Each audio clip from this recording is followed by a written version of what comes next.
नमस्कार. रिजनल डायरीमध्ये आपलं स्वागत आहे. मी नंदकिशोर पाटील. आज आपण बोलणार आहोत मनोज जरांगे पाटील यांनी घेतलेल्या निर्णयामुळे. मनोज जरांगे पाटील यांनी या निवडणुकीत उमेदवार उभे न करण्याचा किंवा कुठल्याही उमेदवाराला पाठिंबा न देण्याचा निर्णय घेतला. एका अर्थाने त्यांनी या निवडणुकीतून माघार घेतलेली आहे.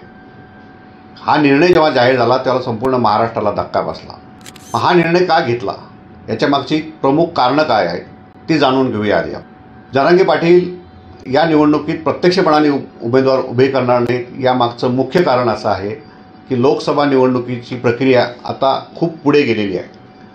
म्हणजे विदर्भाचा विचार केला तर पहिल्या टप्प्यातल्या 5 लोकसभा मतदारसंघातली निवडणूक प्रक्रिया उमेदवारी अर्ज दाखल करण्याचा दिवस संपून गेलेला आहे.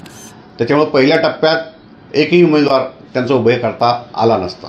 दुसरी गोष्ट, दुसऱ्या टप्प्या किंवा इथून पुढचे जे आणखी टप्पे आहेत त्या टप्प्यामध्ये उमेदवार उभे करता येतील का याविषयी साशंकता होती.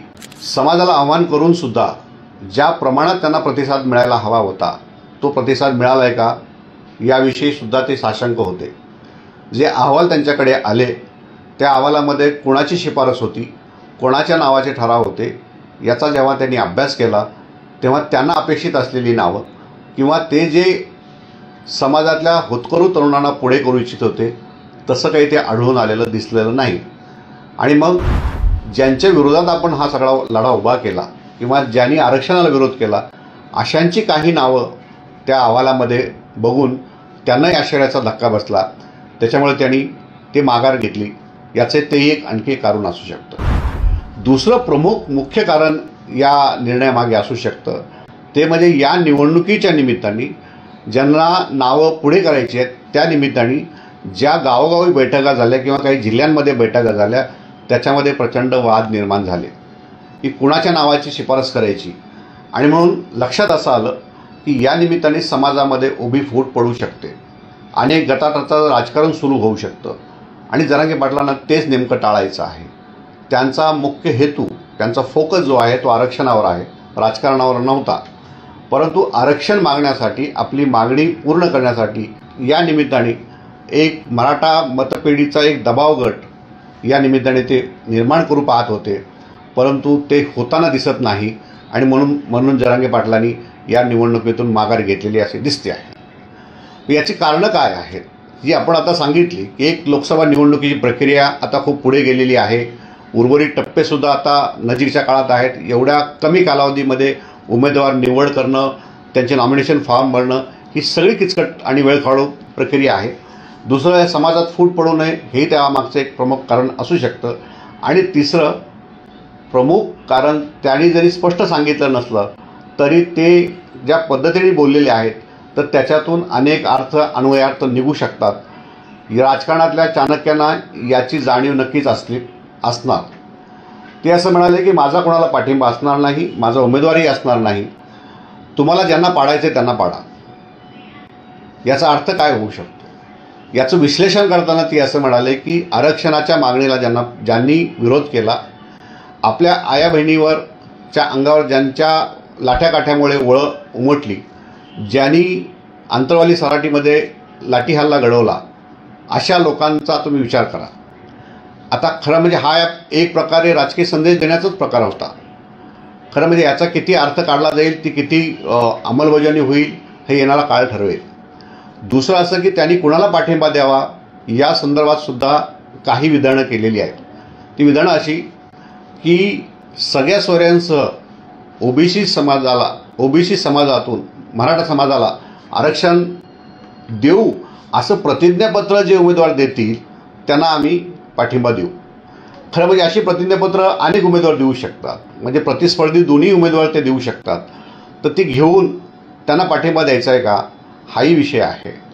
दुसरी महत्त्वाची गोष्ट जी कदाचित त्यांच्या कोर कमिटीमध्ये किंवा त्यांच्या मार्गदर्शक मंडळामध्ये चर्चा झाली असेल की मराठा समाजाचे उमेदवार हे सर्वच पक्षात असणार आहेत, ते एकमेकांचे प्रतिस्पर्धीसुद्धा असू शकतील.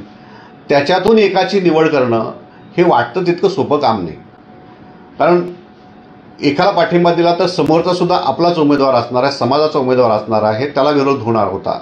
आणि म्हणून या निवडणुकीतून माघार घेत त्यांनी पुढच्या निवडणुकीचं एक सूचक असं विधान केलेलं आहे. ते म्हणाले की येथे विधानसभा 6 महिन्यावर आहे आणि आपल्याला तयारी करायला पुरेसा वेळ दिसतो.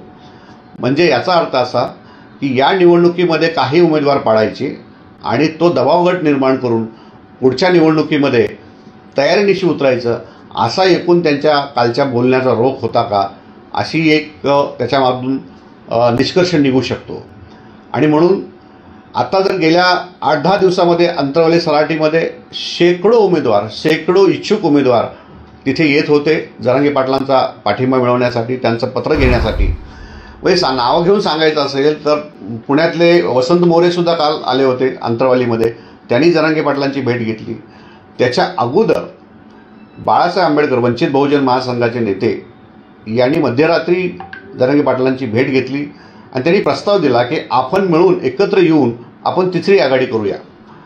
खरं म्हणजे बाळासाहेब स्वतः गेली 6 महिने जरांगे पाटलांच्या बाजूने उभे आहेत, ते बोलत आहेत त्यांच्यासोबत आणि जरांगे पाटलांच्या मागणीला त्यांचा जाहीर पाठिंबा आहे. ते म्हणतात की जरांगे पाटील ज्या आरक्षणाची मागणी करतायत ती मागणी आम्हाला मान्य आहे. वास्तविक पाहता बाळासाहेब आंबेडकर स्वतः वंचित बहुजन आघाडीचे नेते आहेत.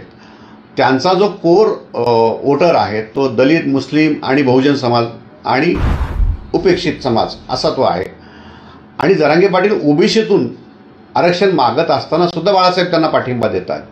याचा अर्थ ती एक वेगळी आघाडी करू इच्छित होते, परंतु जरांगे पाटलांनी त्यांना नम्रपणाने नकार दिलेला दिसतो याच्यामध्ये. दुसरी एक गोष्ट की केवळ मराठा समाजातले नाही तर इतर समाजातले नेतेसुद्धा काही शिष्टमंडळं जरांगे पाटलांना भेटत आहेत. ते असं म्हणतायत की आम्ही तुमच्यासोबत आहोत. मग त्यात मुस्लिम आहेत, काही त्यात लिंगायत आहेत, त्यात तेली आहेत, धनगर समाजाचे काही लोक आहेत, माळी समाजाचे पण मंडळ आहेत. यांनासुद्धा जरांगे पाटलांचा पाठिंबा हवा आहे. परंतु जरांगे पाटलांनी या निवडणुकीतून आपलं अंग काढून घेतलेलं आहे. परंतु याच काळामध्ये जेव्हा प्रचार शिगेला पोहोचलेला असेल तेव्हा जरांगे पाटलांच्या सुद्धा सभा महाराष्ट्रामध्ये अनेक ठिकाणी होणार आहेत. त्या सभेमध्ये ते काय बोलतात, त्या ठिकाणी ते काय आवाहन करतात, याच्यावर सुद्धा बरंच काही अवलंबून असणार आहे. परंतु जरांगे पाटलांची ही माघार, ही पुढच्या लढाईची तयारी दिसते आहे आणि ती लढाई इथ्या विधानसभा मतदारसंघामध्ये असेल, निवडणुकीत असेल. आणि म्हणून एक पाऊल मागे घेताना ते अनेक सूचक असं काही बोलून गेलेले आहेत. त्याच्यातून ज्यांना जो अर्थ काढायचा आहे ते काढत राहतील आणि जरांगे पाटील या राजकीय चिखलात न उतरता पाठीमागं राहून आपले सूत्र हलवतील का, हा विषय याबद्दल उत्सुकता नक्कीच असेल.